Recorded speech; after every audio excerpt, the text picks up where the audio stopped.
Tayo ngayon sa may Davao City Mudyang Bridge na kung saan itong proyekto na to guys, pakita ko sa inyo yung update na isa sa malaking tulong to dito sa mga Davaoenyo sa Davao Region na mas magiging madali ang biyahe papunta ng Panabo City, papunta ng Tagum City at papunta ng iba't ibang lugar dito sa Davao Region.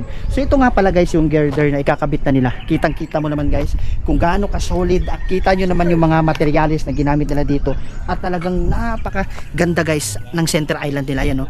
So napakalalim yan guys itong tulay na to at makikita mo dun guys yung pinaka foundation o pundasyon ng tulay na yan na matibay, sigurado ang proyekto. So alam nyo na guys, basta dito nga sa Davao City na kung saan bawal ang mga ghost project dahil solid at matindi ang kanilang mga proyekto. So ano pang hinihintay mo? Alam mo na guys, pag Davao City, sigurado ang proyekto. Let's go!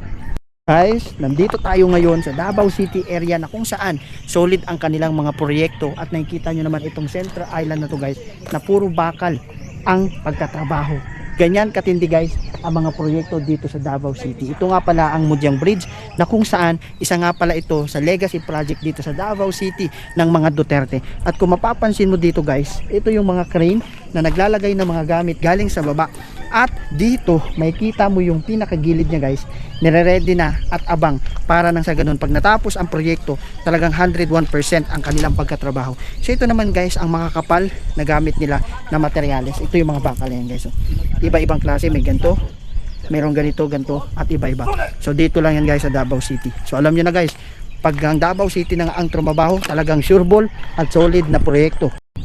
Hi guys, nandito nga pala tayo ngayon sa Davao City na kung saan ipapakita ko sa inyo guys yung isa sa pinakamagandang proyekto nila dito na ginagawa dito sa lungsod ng Davao. Ito nga pala guys ang tulay ng tinatawag natin na Mudyang Bridge at the same time guys dito nga pala yan sa lugar ng Davao City, Mindanao. At ito nga pala guys nakikita nyo na sobrang daming bakal ayan, no? Kitang kita mo naman guys. Guys, alam nyo na nandito tayo ngayon sa Davao City na kung saan sureball ang mga proyekto pero maraming mga tao ang hindi pa rin nila matanggap na magaganda ang trabaho at project ng Davao City.